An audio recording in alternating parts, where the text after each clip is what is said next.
Hello and welcome back to Photo Finds. It is the week of July 22nd, 2014, and as always, I'm your host, Nick Russo. I want to thank you for stopping by my little corner of the internet for a few minutes here. Now we're going to go ahead and get started this week at Loews Royal Pacific Hotel on Universal's property. This is one of four Loews hotels on Universal property, and it's one of the most popular. Now, there are some rumors about it possibly having an expansion in future years, so there is some buzz going on. I thought it would be a nice time to catch up on what's available at the resort as of now. Now, the first thing we're going to see here is this bridge. Now, this is the first thing you're going to see, whether you valet your car, drive yourself, or take a taxi or a bus. This is the first bridge you have to walk over. You cross across a creek below you, and the first thing you see on the right and the left are the actual towers of the hotel itself.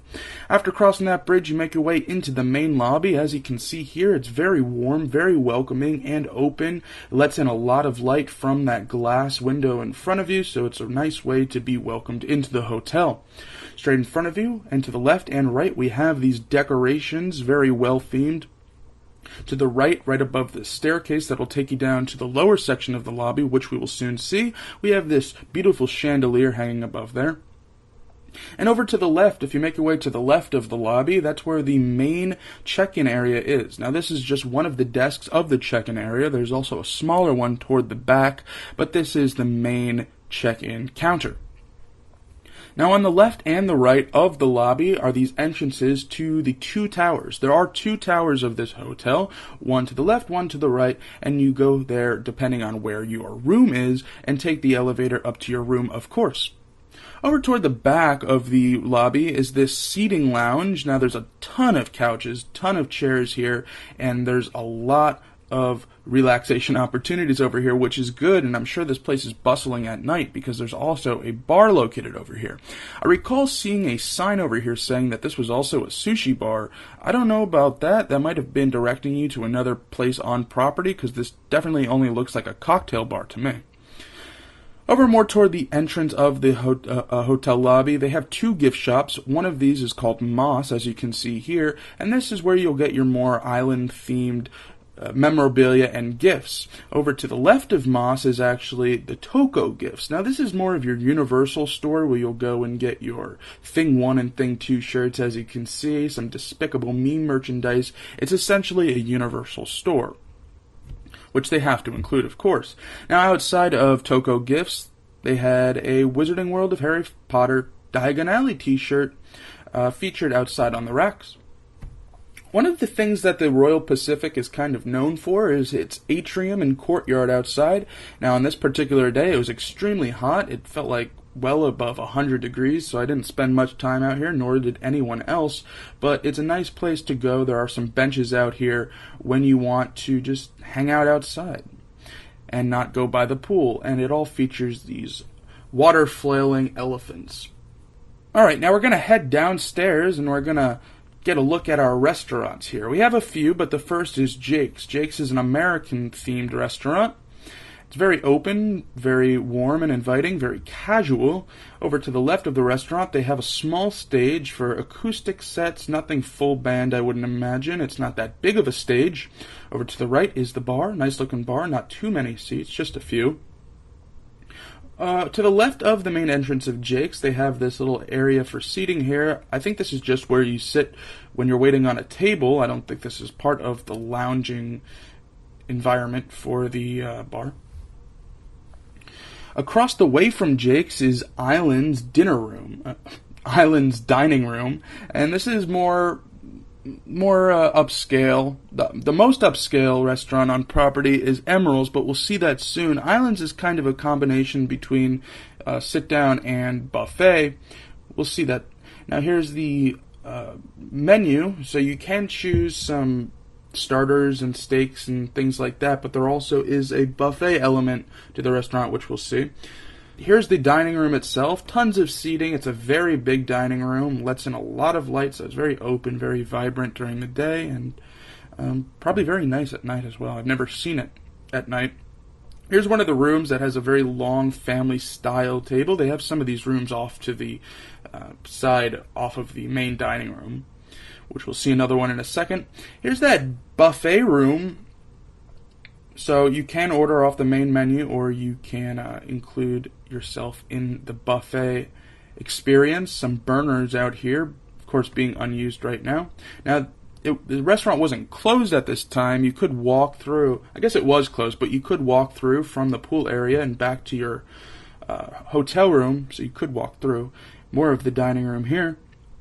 And here's another one of those family rooms. Now, this room I think was geared more toward kids because they have this kind of cabana in the middle, and off to the right they have this little kid table and a TV that they play cartoons, I would imagine, on. Another one of those frogs, like I said, not too crazy about these guys. Now we're going to head out to where the pool area is to get a look at our third and final restaurant, and this is Emerald's Chop Shop. And this is the classiest, most upscale restaurant on the resort property. Now, this is not Emerald's on CityWalk, so don't get the two confused. If you make reservations at Emerald's on CityWalk, make sure you go there. This is completely separate. This is at Royal Pacific. Here's a look at the lunch menu there. And when you walk in, you can see it's very colorful, very lounge-like.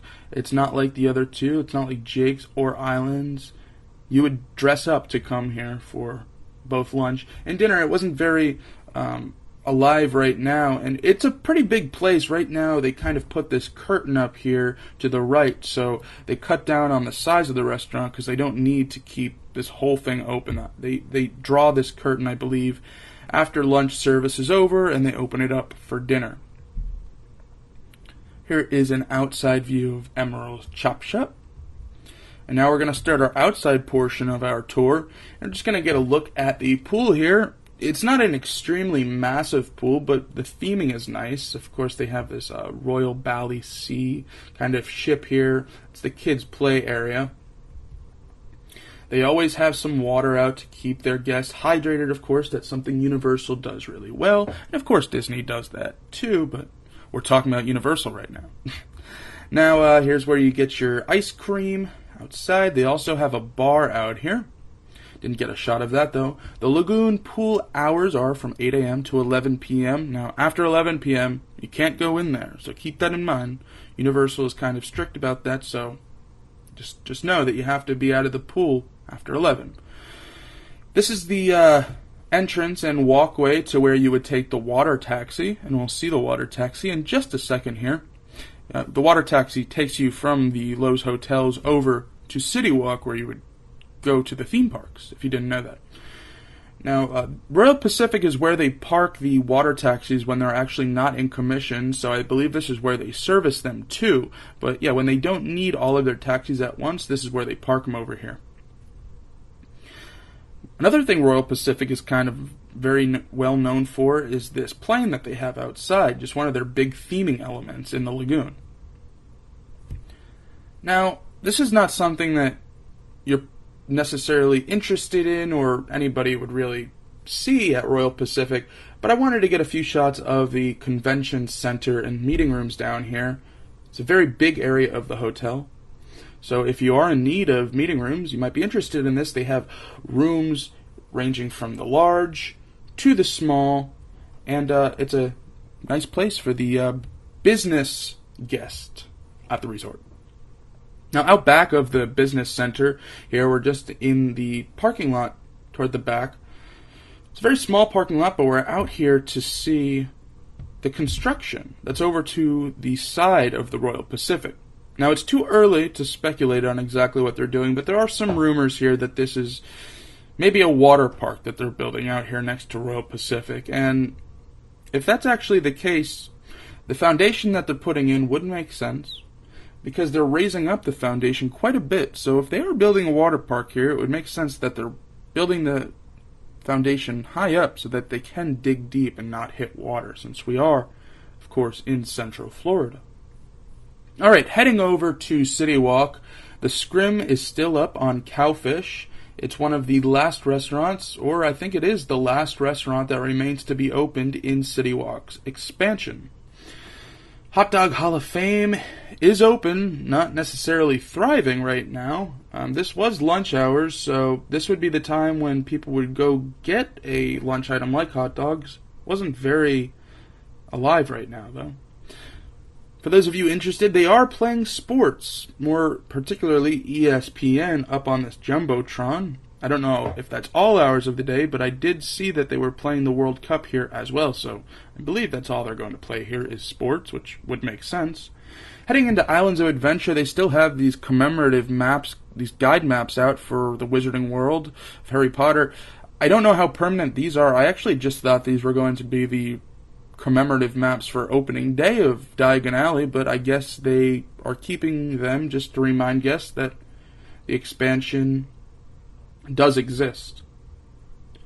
Heading over through the Seuss Landing. Now, just wanted to get a shot of the water level here. I could be imagining things, but I believe since it's so hot and there's a lot of evaporation going on, the water level in the lagoon has sank. Now, of course, they do drain a little bit of the lagoon for the Poseidon's Fury shows and for Popeye and all the other water attractions, so maybe that's just happens every day at certain times, but to me the water level looked kind of low here in the lagoon. Just a small detail. Now, in Jurassic Park, just wanted to get a shot of this arch. This is the arch over by the Wizarding World of Harry Potter. This one is still alive and well and hasn't gone anywhere, but we're going to see that the one over toward Toon Lagoon is in fact gone. And that's because they have this construction going on over here. Now, this is the rumored King Kong expansion. No word from Universal if that's in fact what they're doing, but the archway over here is gone and is replaced by these temporary potted plants here just to fill in some of the dirt.